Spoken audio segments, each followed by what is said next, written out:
This is take 3. You join us here on Queen Square in Wrexham.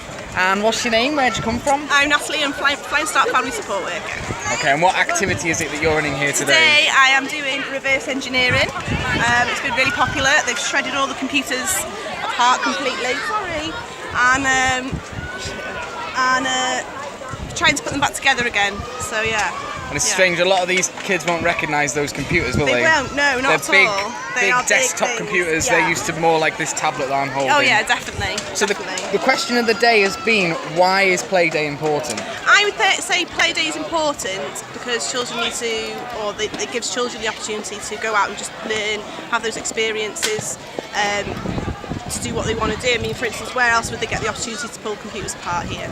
Exactly. I heard a child walk past before and they were saying, oh my god, that's not safe, is it? Well, he needs to get involved, doesn't he? Let's be honest.